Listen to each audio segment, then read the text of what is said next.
పాలనలో 10 ఏళ్లలో ఆనాడు రుణమాఫీకి అదే విధంగా రైతు బంధు పథకానికి రెండింటికి మాత్రమే నేను చెప్పేది, మిగతాయి చెప్పని కూడా చెప్పట్లేదు. డైరెక్ట్గా రైతుల ఖాతాల్లో పడ్డ పైసల గురించి మాత్రమే చెప్తున్నాను నేను. రైతు బంధు రూపంలో 73,000 కోట్లు, 27,500 కోట్ల రూపాయలు మీకు రుణమాఫీ రూపంలో. ఈ రెండు పథకాలు మాత్రమే 1,00,000 కోట్ల రూపాయలు ఇవాళ రైతుల ఖాతాల్లో వేసిన ఘనత కేసీఆర్ ప్రభుత్వంది.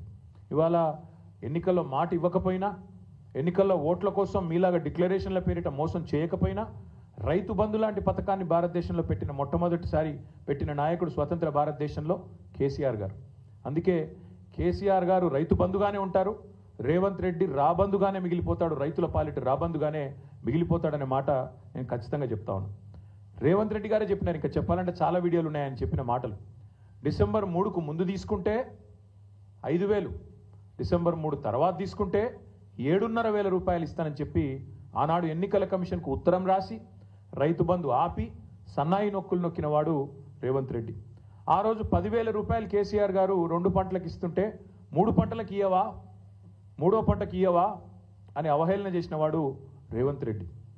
10,000ను బిచ్చమన్నవాడు, ముష్టి అన్నవాడు రేవంత్ రెడ్డి. మరి ఇవాళ మేము అడుగుతున్నాం, 10,000ను ముష్టి అంటివి, బిచ్చమంటివి, 15,000 ఇస్తానంటివి, ఇవాళ 12,000కు సరిపడి మళ్ళీ అదేదో గొప్ప విషయంలాగా చెప్పుకుంటే సిగ్గనిపిస్తలేదా నీకని అడుగుతా ఉన్నాం. కనీసం మాత్రం చీమగుట్టినట్టన్నా అనిపిస్తలేదా? ఇచ్చిన మాటలు ఈ రకంగా సిగ్గు లేకుండా తప్పుతుంటే కనీసంగా కూడా ఏం అనిపిస్తలేదా అని అడుగుతా ఉన్నాం. ఓడదాటదాకా ఓడమల్లన్న, ఒడ్డుకెక్కినాక బోడమల్లన్న. ఇక అది కాంగ్రెస్ పార్టీ యొక్క వైఖరి మొదటి నుంచి కూడా. రాహుల్ గాంధీ నుంచి మొదలు పెడితే రేవంత్ రెడ్డి దాకా అందరి వైఖరి అదే. నేను అడుగుతా ఉన్నా రాహుల్ గాంధీని కూడా, కష్టం వస్తే వస్తా అంటివి, ఇది నా గ్యారంటీ అంటివి, పిలువుండ్రి వస్తా అంటివి. వాళ్ళ తెలంగాణ రైతులు అడుగుతున్నారు, రాహుల్ గాంధీ గారు ఎక్కడున్నారు మీరు? అసలు మీ ప్రభుత్వం ఇన్ని మోసాలకు పాల్పడుతుంటే, రైతు భరోసాని కూడా ఇవాళ రైతు నిరాశగా మారుస్తుంటే, రాష్ట్రంలోని రైతాంగాన్ని నయవంచన చేసి గొంతు కోస్తుంటే ఎక్కడ ఉన్నావు రాహుల్ గాంధీ నేను అడుగుతా ఉన్నా. వచ్చే దమ్ముందా? వరంగల్కి వస్తావా? ఏదైనా ఒక గ్రామానికి వచ్చి రైతులతో కూర్చుంటావా? మాట్లాడతావా? కనీసం ఎందుకు ఈ రకంగా మోసం చేస్తున్నదో నీ రేవంత్ రెడ్డి ప్రభుత్వం చెప్పే ధైర్యం ఉందా?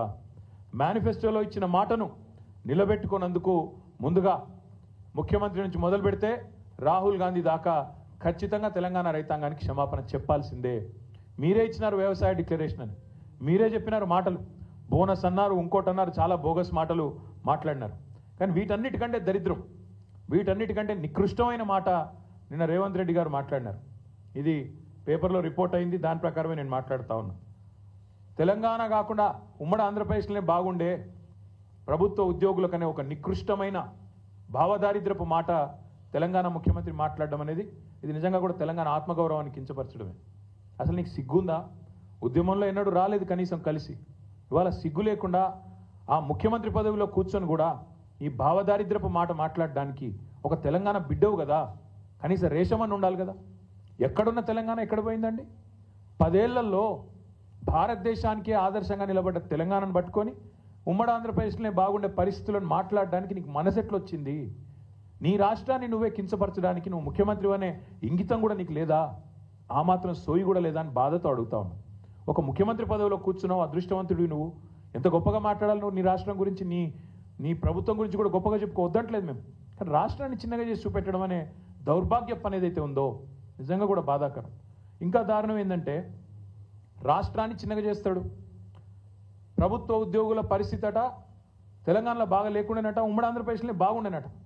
ఎందుకు? 73% జీతం పెంచినందుకు బాగా లేకుండేనా? లేకపోతే భారతదేశంలోనే హైయెస్ట్ పే స్కేల్ కేంద్ర ప్రభుత్వ ఉద్యోగుల కంటే కూడా అత్యధికంగా జీతాలు ఇచ్చినందుకు బాగా లేకుండేనా? అత్యధికంగా పెన్షన్లు ఇచ్చినందుకు బాగా లేకుండేనా? లేదా ఇదే ప్రభుత్వ ఉద్యోగులు మన రాష్ట్రాన్ని అగ్రభాగాన భారతదేశంలో నిలబెట్టినందుకు బాగా లేకుండేనా?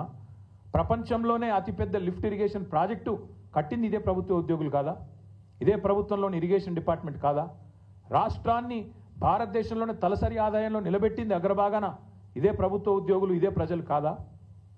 రాష్ట్రాన్ని వ్యవసాయంలో ఇబ్బడి ముబ్బడిగా ఉత్పత్తులు వచ్చినాయంటే ఒకవైపు వ్యవసాయ శాఖ అధికారులు, తెలంగాణ రైతులు అందరూ కలిసి కష్టపడితేనే కదా ఫలితాలు వచ్చినాయి. మరి అట్లాంటిది తెలంగాణలో ప్రభుత్వ ఉద్యోగుల పరిస్థితి బాగాలేదు, ఉమ్మడి ఆంధ్రప్రదేశ్లోనే బాగుండే అనే నికృష్టపు మాట ముఖ్యమంత్రి నోట రావచ్చునా? ఇవన్నీ కాకుండా పచ్చి అబద్ధాలు చెప్పడమే వీళ్ళు అలవాటుగా మార్చుకున్నారు. ఎందుకు ఇస్తలేవా రేవంత్ రెడ్డి పెన్షన్లు అంటే పచ్చి అబద్ధం.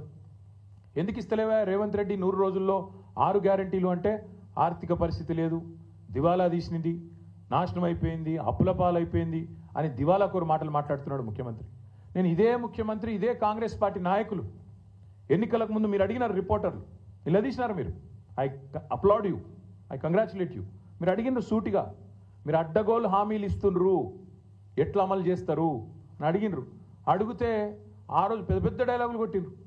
మాకు అంతరికే, మేము 100 సంవత్సరాల పార్టీ, మాకు తెలియదా, మీరు మాకు చెప్పేటోళ్ళ, మేము పెద్ద పోటుగాళ్ళం అని బిల్డప్ ఇచ్చిందే వీళ్ళు. ఒక్కసారి వినండి మేము చెప్పిన మాటలు, మేము కాదు వాళ్ళు చెప్పిన మాటలు. ఆ రోజు రేవంత్ రెడ్డి గారు పిసిసి ప్రెసిడెంట్ రాష్ట్ర ఆర్థిక పరిస్థితి గురించి మాట్లాడిన మాటలు వినండి. ఎవరు చెప్పారు? ఎవరన్నారు ఆ మాట? అంటున్న కర్ణాటక రాష్ట్రానికంటే తెలంగాణ రాష్ట్రం ఆదాయం తక్కువ అని. అది తప్పుడు ప్రచారం. అక్కడ ఉన్న 224 అసెంబ్లీలు, అక్కడ ఉన్న జనాభా ఎంత, రాష్ట్రం బడ్జెట్ ఎంత, ఇక్కడ ఉన్న జనాభా ఎంత, ఈ రాష్ట్రం బడ్జెట్ ఎంత.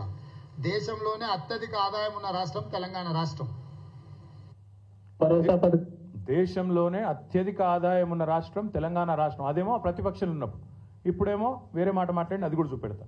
బట్టి విక్రమార్క గారు ఇవాళ deputy chief minister and also